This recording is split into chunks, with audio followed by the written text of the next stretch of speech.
Toujours le 26 octobre 2014 et aujourd'hui j'ai eu une discussion avec quelqu'un qui m'a vraiment interpellée parce que cette personne allait à la pharmacie pour avoir eu des douleurs d'estomac terribles qui l'amenaient même à hurler et dont elle parlait à tout le monde. Et c'est quelqu'un qui dans sa vie a déjà beaucoup été malade, mais qui a vu Dieu faire des grands miracles de guérison dans sa vie et je rends grâce et gloire à Dieu. Seulement, cette personne s'est détournée de Dieu à un moment et Dieu a été très clair, Dieu nous en a avertis. Et elle est allée jusqu'à aller faire les pires choses et s'est attirée elle-même, j'ai envie de dire, une certaine dose de malédiction sur elle-même puisque Dieu, dans son grand amour pour elle, l'a vraiment bénie, lui a sauvé la vie à plusieurs reprises. Et il y a un moment où elle était très gravement malade, elle fréquentait vraiment activement l'église et beaucoup de prières ont été faites en sa faveur pour qu'elle soit sauvée de ce qu'elle avait. Et Dieu a dépêché vraiment des moyens extraordinaires pour lui sauver la vie. Je rends grâce et gloire à Dieu. C'est quelqu'un qui a été élitoyé d'un hôpital à l'autre, qui a eu à prendre plusieurs avions. En fait, elle a eu une vie et des opérations et des guérisons vraiment miraculeuses que Dieu seul a permis dans sa vie. Quand on sait le parcours médical qu'elle a eu et puis surtout comment elle a eu même à un moment le cœur qui a été arrêté, c'est-à-dire qu'elle a été cliniquement morte. Et c'est vraiment Jésus qui a mené un combat extraordinaire pour la sortir du séjour des morts et faire qu'elle soit encore en vie aujourd'hui en face de nous. Donc il y a eu vraiment, Jésus a fait un combat spirituel extraordinaire pour sauver sa vie et je rends grâce et gloire à Dieu, à Jésus-Christ et à son Saint-Esprit ici. Seulement du jour au lendemain, nous n'avons pas compris comment, alors qu'il y avait des quantités de personnes qui priaient pour elle. Eh bien, ces intercesseurs même sont venus me dire, moi j'en peux plus, on se rend compte qu'on a tout fait, on s'est beaucoup battu pour elle, mais on se rend compte qu'elle s'est détournée de Dieu. Elle est comme quelqu'un qui venait à l'église de Jésus-Christ tant que ça l'intéressait d'avoir son miracle de guérison. Et maintenant qu'elle a eu son miracle de guérison, quand on lui parle et qu'on l'invite à venir à l'église, elle nous raconte qu'elle préfère aller en boîte de nuit. Quand elle l'a appelée pour aller en boîte de nuit, donc elle préfère aller en boîte de nuit plutôt que de revenir vers le Seigneur Jésus qui a fait des miracles pour la sauver et faire en sorte qu'elle ait la vie sauve. Et bien maintenant qu'elle est à nouveau debout alors qu'elle a subi une opération très grave du cœur, son cœur ne battait plus, comme je vous disais, elle était en état de mort clinique. Tant que Jésus ne l'avait pas relevée, délivrée, sortie de là, elle était morte. Donc c'est une véritable résurrection que Jésus a fait pour elle. Et maintenant, malgré la gravité de tout ce qui lui est arrivé et l'immensité du miracle que Dieu, que Jésus-Christ a fait pour elle et toute la gloire lui en revient, elle ne trouve rien de mieux à faire que d'avoir l'ingratitude de dire qu'elle préfère aller en boîte de nuit plutôt que de venir au Seigneur Jésus. Et elle s'est petit à petit détournée de Dieu. Dieu nous a avertis qu'on ne la reverrait pas revenir. Elle était à un moment au stade où elle déposait des gens devant l'église, mais elle ne rentrait pas dans l'église. Et maintenant, même pour passer devant l'église, elle veut passer, vous dire. Et ça a été de mal en pire. On a vu le diable totalement s'emparer de cette personne et elle est dans quelque chose de plus en plus grave. Et c'est quelqu'un même que j'ai entendu, à travers qui j'ai entendu le diable menacer il y a quelques jours de foutre le feu quelque part. Eh bien, résultat, c'est elle que 2-3 jours après, j'ai entendu dire que elle sent qu'il y a un feu sur elle, elle comprend pas pourquoi. Ça la brûle, son estomac la brûle, mais pas que ça, qu'il y a du feu sur elle, elle sent qu'il y a du feu sur elle, que tout son corps la brûle et lui fait mal. Eh bien, j'ai envie de vous dire, on ne se moque pas de Dieu dans la vie. C'est écrit en Galates verset 7 à 10. Et donc, ce que l'homme récolte, il le sème aussi. Et cette personne-là a fait les 400 coups, a fait les pires coups. Quand on la voit souffrir, bon, forcément, nous sommes des êtres humains, ça nous fait du chagrin pour elle. Mais je vous assure que je me rends compte qu'elle a cherché ce qu'elle est en train de vivre. C'est malheureux à dire, mais elle revient aujourd'hui de la pharmacie en me disant je comprends rien. J'ai discuté avec un SDF qui était juste devant la pharmacie. Il me disait qu'il était content parce qu'il avait trouvé une boisson gazeuse et des tomates ou je sais plus trop quoi dans la poubelle et qu'il allait se nourrir. Alors, mon premier réflexe a été de lui dire, mais bon, toi qui es riche, est-ce que tu l'as aidé? Ou elle m'a dit quelque chose du genre que en fait Elle m'a pas répondu qu'elle a choisi de l'aider. Et c'est quelqu'un à l'époque où elle allait à l'église. Elle m'aurait quand même répondu que bon, le cas du SDF l'a touché, donc elle a choisi, je ne sais pas, de lui prendre ne serait-ce qu'un repas ou quelque chose pour l'aider. Là, elle m'a pas répondu ça. Elle m'a plutôt répondu que ce qui l'a interpellé, c'est le fait que ce SDF lui a dit qu'il mange dans les poubelles et que jamais il a été malade et que jamais ça n'a rendu malade et qu'il trouve toujours de quoi manger à sa faim. Mais j'ai eu envie de lui répondre, mais gloire à Dieu, parce que ça signifie que Dieu veille sur lui et que Dieu, en quelque part, étend la main afin qu'il soit immunisé contre les microbes qui pourraient se trouver sur la nourriture qu'il trouve dans les poubelles, ce qui fait qu'il est sain et sauf. Et vraiment, toute la gloire en revient à Dieu, à Jésus, à son Saint-Esprit. Et je me suis rendu compte qu'elle aurait compris que ça signifie également que Dieu étend la main sur son estomac afin qu'il n'ait pas de bouillon d'estomac ni quoi que ce soit qui puisse le rendre malade ni qu'il ne fasse d'infection avec toutes les bactéries qu'il ingère au niveau de son estomac. Seulement je me suis dit, si je lui réponds ça, elle qui vient d'aller à la pharmacie précisément parce que les médecins lui ont trouvé un microbe à l'estomac qui fait que elle dit aujourd'hui qu'elle a des brûlures d'estomac mais terribles qui la rendent dingue et elle a beau avoir un traitement antibiotique, bon pour le moment rien n'y fait, ça ne passe pas, ça ne se calme pas. Je me suis dit elle se serait rendue compte que là où la main de Dieu est sur ce SDF, la main de Dieu n'est plus sur elle. Mais c'est elle qui l'a cherché, ça. Je le dis ouvertement, le Seigneur m'a averti qu'elle faisait les pires choses, qu'elle commettait les pires exactions et abominations aux yeux de l'Éternel. Donc Dieu l'a sauvée, Dieu l'a préservée pendant très longtemps. Mais si au jour d'aujourd'hui, la main de Dieu n'est plus sur elle, c'est vraiment, j'ai même envie de vous dire que on peut même pas incriminer Dieu dans ce cas-là, mais l'incriminer, elle est elle seule, parce que je pense que c'est elle-même qui est sortie de sous la main de Dieu, de la protection que Dieu lui donnait, puisque c'est elle-même qui a choisi de s'écarter de Dieu, de se détourner de lui et de sa volonté, et au lieu de continuer à suivre Dieu et Jésus et son Saint-Esprit, après tous les miracles qu'elle avait vus, Dieu, Jésus et son Saint-Esprit faire pour elle, d'aller suivre le diable au lieu de continuer à suivre Jésus-Christ, comme Jésus-Christ nous invite à le faire en Jean 8, verset 12. Moi, je dis que des personnes comme ça, eh bien, c'est malheureux à dire, mais c'est la réalité. Elles récoltent ce qu'elles ont semé.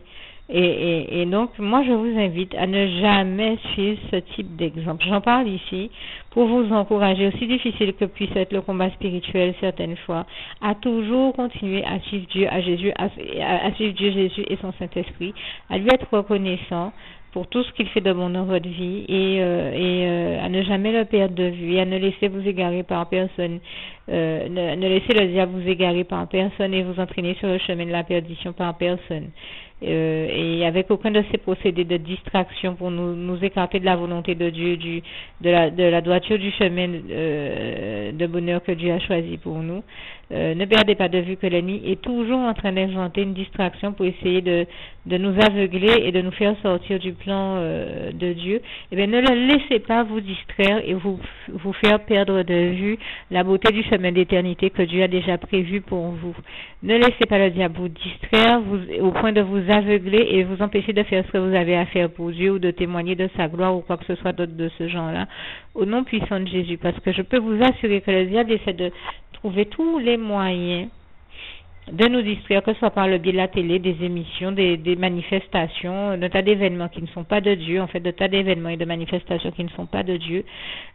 Et c'est une manière pour lui de nous voler notre temps parce qu'il se dit que pendant ce temps-là, c'est autant de temps pendant lequel nous ne sommes pas en train de glorifier Dieu, de témoigner de la gloire de Dieu dans nos vies, de ci, de ça. Et puis petit à petit, il nous amène comme ça, de distraction en distraction, dans un aveuglement total, dans un système d'illusionnement total où il veut nous voir, afin que nous nous écartions petit à petit de Dieu, que nous sortions de sa volonté et qu'on finisse par atterrir sur le chemin de la perdition qui ne mène qu'un endroit, nous le savons, dans les flammes de l'enfer et donc moi je vous souhaite de ne jamais prendre cette mauvaise voie, cette voie de la perdition dans laquelle le diable cherche à vous entraîner.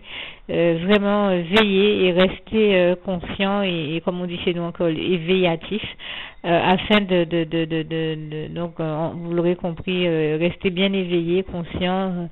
Chaque fois que le Seigneur vous y invite, tenez-vous dans le jeûne et dans la prière, mais surtout restez dans les voies de Dieu, puisque que les voies de l'Éternel, c'est les voies de la droiture. Donc continuez à aller de l'avant. Je vous encourage vraiment à persévérer et à continuer à aller de l'avant dans votre marche par la foi avec et pour Jésus-Christ. Et comme je le disais, aller de l'avant avec Jésus-Christ, c'est aussi avancer sur le chemin de la vie, mais avancer avec Jésus en sainteté, en pureté et dans toutes les bonnes choses que Dieu a prévues pour nous dans la vie. Donc il s'agit de ne surtout pas se laisser égarer par le diable et tomber dans le même type d'écueil que cette dame dont je viens de vous parler. Par ailleurs, vraiment je rends aussi grâce et gloire à Dieu qui, vous voyez, les trois quarts des personnes n'imaginent pas la gloire de Dieu, n'imaginent pas qu'en réalité c'est la main de Dieu qui est posée sur cet homme, qu'il fait comme sur beaucoup d'autres SDF, qui fait qu'il survit. C'est parce que mine de rien Dieu les protège et Dieu pourvoit à leurs besoins même s'ils n'en ont pas conscience. Je me rappelle du témoignage que m'avait donné une femme aux États-Unis. Elle disait: je n'avais vraiment rien pour nourrir mes enfants et ma famille, et je me rappelle que je suis sortie dans la rue en pleurant, j'étais en larmes, mais seulement j'ai entendu le Seigneur me parler, j'ai entendu Dieu me parler par la voix de son Saint-Esprit et me dire: tu sors maintenant et tu marches un peu, et quand tu vas arriver, tu verras que sur ta route tu auras il y aura une cabine téléphonique. Et même avant d'arriver à cette cabine téléphonique, elle m'avait dit: j'avais demandé à Dieu de me donner des vêtements pour mon mari. C'est bien Dieu qui m'a dit de sortir ce jour-là, parce qu'avant même d'arriver à la cabine téléphonique, j'ai trouvé un lot de jeans qui était plié sur un banc. Et elle me dit: c'est bien des jeans que j'avais demandé au Seigneur pour habiller mon mari, parce qu'il aime les jeans. Alors je me suis dit, quand j'ai vu que je suis sortie et que j'ai trouvé ça, je me suis dit: c'est extraordinaire, c'est vraiment Dieu qui me parlait, parce qu'il n'y avait que lui qui pouvait savoir que ces jeans étaient là. Et puis j'ai continué à marcher et il m'a dit de m'arrêter quand je verrai la cabine téléphonique et de rentrer dedans. Alors je l'ai fait, et elle m'a dit, je l'ai fait en me disant: mais est-ce que c'est vraiment Dieu qui me parle? Je peux paraître totalement folle de rentrer dans une cabine téléphonique alors que personne n'est censé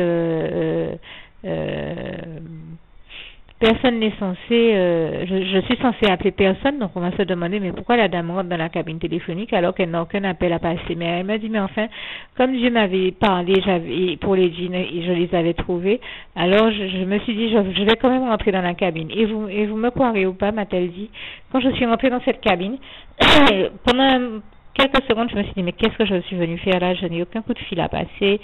Je me suis mise à tourner en rond sur moi-même, et puis j'ai baissé la tête en touchant mon front, en me disant: mais c'est n'importe quoi. Et au moment même où j'étais en proie au doute, à me dire c'est n'importe quoi, et je remercie le Seigneur de m'avoir délivré de ce doute, au moment où j'ai baissé la tête, eh bien, qu'est-ce que j'ai vu par terre? Un billet de $500, puisque nous étions aux États-Unis. Et là, elle m'a dit qu'elle, qui n'avait rien, qui n'avait pas un centime en poche et de quoi nourrir sa famille, eh bien, elle s'est retrouvée à rentrer chez elle, non seulement avec les jeans pour habiller son mari, comme elle l'avait demandé au Seigneur Jésus, qui a exaucé sa prière, et toute la gloire lui en soit rendue ici encore, mais en plus de cela, elle me dit: je suis rentrée avec les bras chargés de courses, j'avais pas assez de bras pour toutes les courses que j'avais, et surtout, eh bien, j'ai pu ramener du lait à mes enfants, j'ai pu ramener toutes les choses dont mon foyer et ma famille avaient besoin, et tout ça par l'unique grâce de Dieu. Et j'ai découvert que Dieu, en fait, pourvoit toujours à mes besoins et fait toujours en sorte que je ne manque de rien, comme il est écrit dans le psaume 23, verset 1: l'Éternel est mon berger, je ne manquerai de rien. Donc je tenais à rendre grâce et gloire à Dieu ici. Vraiment, toute la gloire en revient à Dieu, à Jésus et à son Saint-Esprit, qui prend toujours tendrement soin de nous, pourvoir à tous nos besoins, comme il est écrit en Philippiens 4, verset 19: et mon Dieu pourvoira à tous vos besoins avec ses richesses, selon ses richesses, et avec gloire en Jésus-Christ. N'hésitez pas à lire ce passage comme il est textuellement écrit dans vos Bibles, Philippiens 4, verset 19.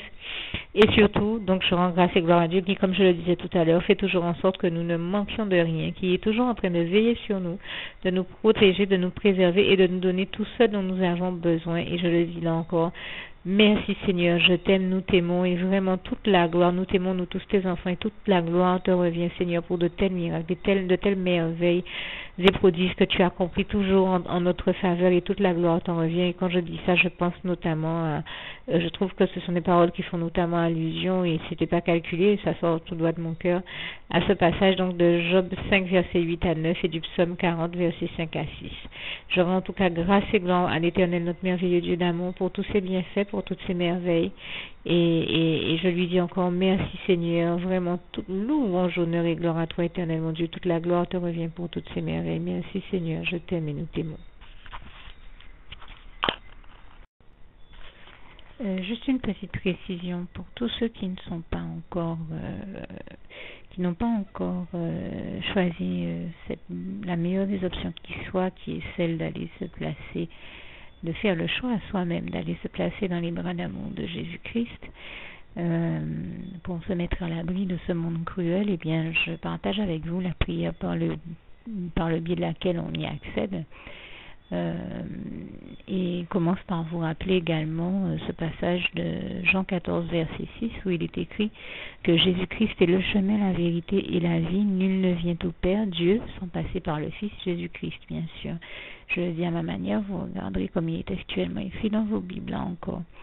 Et donc, n'hésitez pas à ouvrir vos cœurs à Dieu, à Jésus, à son Saint-Esprit, à être sincère avec lui et à lui adresser la prière qui suit, à lui dire tout simplement, Éternel mon Dieu, Seigneur Jésus-Christ, moi, un tel, vous dites votre nom et votre prénom, je t'accepte aujourd'hui comme mon sauveur personnel, le seul maître et roi de ma vie.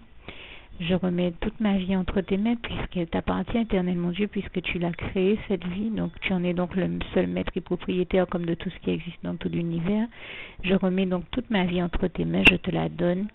Merci, Éternel mon Dieu, aussi de permettre que cette vie que tu m'as donnée continue à être à ta gloire et que je continue à te servir, à t'appartenir pour l'éternité, d'éternité en éternité. Merci aussi, Seigneur, de faire que je continue donc à te servir et à t'appartenir pour l'éternité, d'éternité en éternité. Et aussi, Seigneur, de m'accorder la grâce de ton pardon et de ta miséricorde pour tous les péchés que j'ai commis tout au long de ma vie, jusqu'à la date d'aujourd'hui incluse. Et c'est au nom puissant du Seigneur Jésus-Christ que j'ai fait cette prière.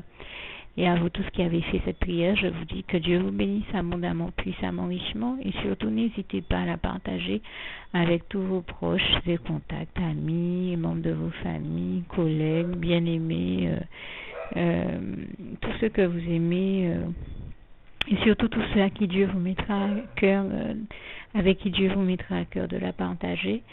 Et comme j'aime à le dire, si vous n'avez pas encore pris le temps de faire cette prière, comprenez bien que voilà, ça ne vous coûte rien de la faire, c'est gratuit, c'est indolore, et que voilà, vous n'êtes pas obligé de me croire, mais moi il m'est arrivé tout comme vous de devoir faire cette prière un jour dans ma vie, et quand on m'a proposé de la faire, je me suis dit, et si c'était vrai, et si c'était vraiment Dieu qui, par ce biais-là, m'appelait à lui et me demandait de lui donner ma vie, de l'accepter, c'était Jésus qui était en train de vraiment me tendre la main et qui était en train de me demander de l'accepter comme mon sauveur personnel, je ne pourrais pas passer à côté de l'occasion de lui dire oui, parce qu'il faut aussi que je reste ouvert ou ouverte à ce que Dieu peut avoir à me dire.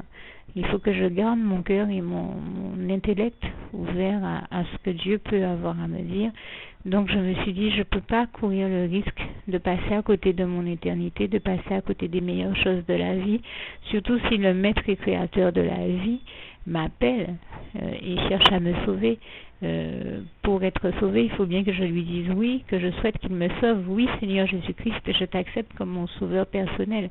Et c'est le sens de cette prière. Et comme je dis, elle ne nous coûte rien à faire. Et puis surtout, moi je vous dis, du jour où je l'ai faite, j'ai vu Jésus changer ma vie en mieux sur tous les plans. Et donc je crois que ça ne vous coûte rien, ça ne vous coûte rien vous non plus de la faire et puis d'expérimenter, de regarder comment les choses vont se dérouler dans votre vie, de regarder Jésus changer votre vie en mieux, à vous aussi.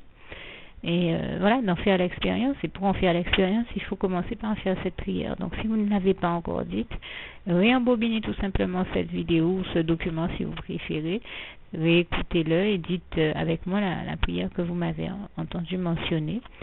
Et n'oubliez surtout jamais que tout est possible à celui qui croit en Dieu, en Jésus-Christ et en son Saint-Esprit, comme il est écrit en Marc 9, verset 23, et que tout est possible à Dieu, comme il est écrit en Marc 10, verset 27. Que Dieu vous bénisse donc et à bientôt.